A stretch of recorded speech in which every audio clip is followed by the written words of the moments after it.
এটা হচ্ছে Vivo Y11 একটি মডেল। কাস্টমার নিয়ে আসে একটি সমস্যার জন্য, সমস্যাটা আপনাদের দেখাই। এই যে এটা সমস্যা হচ্ছে unable to charging, please connected our after sale servicing. এটা হচ্ছে এই সমস্যা। হ্যাঁ, এখন দেখবো যে এই সমস্যাটা কেন হয়, কি আসে বিষয়। এর জন্য প্রথমে এটা খুলে নিব। এটা মূলত অনেক কারণে হতে পারে, দেখা যাচ্ছে যে ব্যাটারি কারণে হয়, অনেক সময় দেখা যাচ্ছে যে লজিকের কারণে হয়, আবার অনেক সময় দেখা যাচ্ছে যে চার্জিং রেবনের কারণে হয়। এর জন্য প্রথম খুলে নিব, খুলে ব্যাটারিটাকে চেক করে দেখব। এর জন্য পিছের ব্যাকসেলটা সুন্দর করে খুলে নিব। ব্যাকসেলটা খোলা শেষ, এখন ফিঙ্গারের রেবনটা খুলে নিব। এখন নাট যেগুলো আছে সম্পূর্ণগুলো খুলে নিব আস্তে আস্তে। আর এই সমস্যাটা কিন্তু ভিভোতে একটা কমন সমস্যা, ম্যাক্সিমাম মোবাইলে হচ্ছে এই সমস্যাটা দেখা দেয়।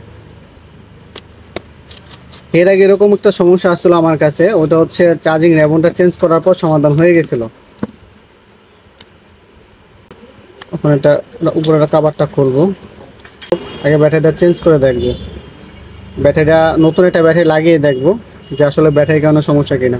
নতুন একটি ব্যাটারি, এটা মডেল হচ্ছে G7। ওখানে এটা লাগিয়ে দেখবো যে আসলে সমস্যা কি ব্যাটারির কারণে না অন্য সমস্যার কারণে। এখন ব্যাটারিটা লাগানোর পর চেক করে দেখবো যে সমস্যার সমাধান হয়েছে কিনা। দেখতেই পাচ্ছেন সমস্যা কিন্তু সমাধান হয়ে গেছে। আগে যে লেখাটা আসছিল এই লেখাটা কিন্তু এখন আসেনি, তার মানে হচ্ছে ব্যাটারিটা সমস্যা। হ্যাঁ, ব্যাটারিটা চেঞ্জ করলে সমস্যার সমাধান হয়ে যাবে। এখন আরেকটা কাজ করে দেখব, সেটা হচ্ছে যে ব্যাটারির যেই কয়েলটা থাকে কয়েলটা শর্ট করে দেখব যে হয় কিনা। এর জন্য এই ব্যাটারিটা প্রথমে খুলে নিলাম। সেজন্য ব্যাটারির উপর যে কস্টিপগুলো আছে এই কস্টিপগুলো খুলে নেব। এখানে যে কয়েলটা আছে এই কয়েলটা উঠিয়ে শর্ট করে দেখব যে আমাদের সমস্যাটা সমাধান হয় কিনা। এর জন্য হালকা একটু পেস্ট দিয়ে নিলাম, কারণ পেস্ট যদি দিয়ে নিই তাহলে কাজটা করতে অনেক সুবিধা হয়। সেজন্য একটু পেস্ট দিয়ে নিলাম। আচ্ছা, এই যে কয়েলটা হচ্ছে খোলা শেষ, এখন কয়েলটা সাইডে রেখে দিব। এখন আমরা যে তার দিয়ে জাম্পার করি এই তার দিয়ে হচ্ছে এই লাইনটা জাম্পার করে দিব। জাম্পার করে দেখব যে এটা সমস্যার সমাধান হয় কিনা। সেজন্য তারটা একটু মোটা করে নেব।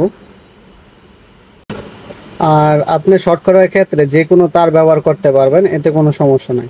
ইচ্ছা করলে হেডফোনের তার ব্যবহার করতে পারবেন বা স্পিকার তারও ব্যবহার করতে পারবেন, আবার চাইলেও আপনি এটা ব্যবহার করতে পারবেন।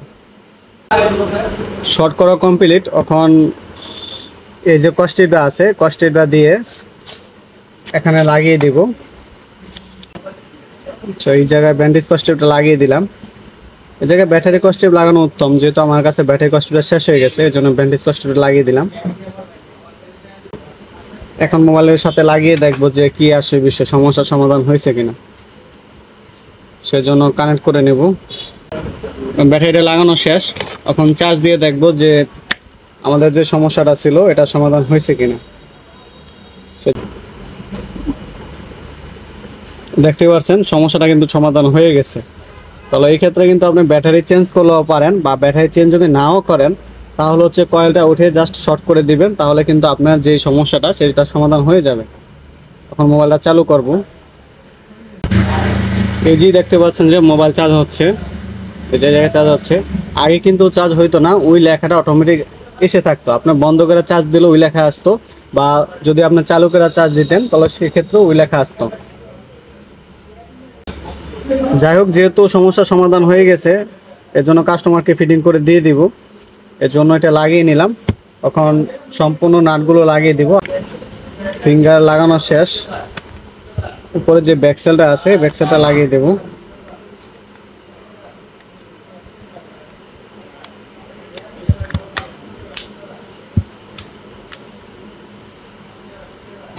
ব্যাকসেল লাগানো শেষ, মানে ফুললি কাজ কমপ্লিট।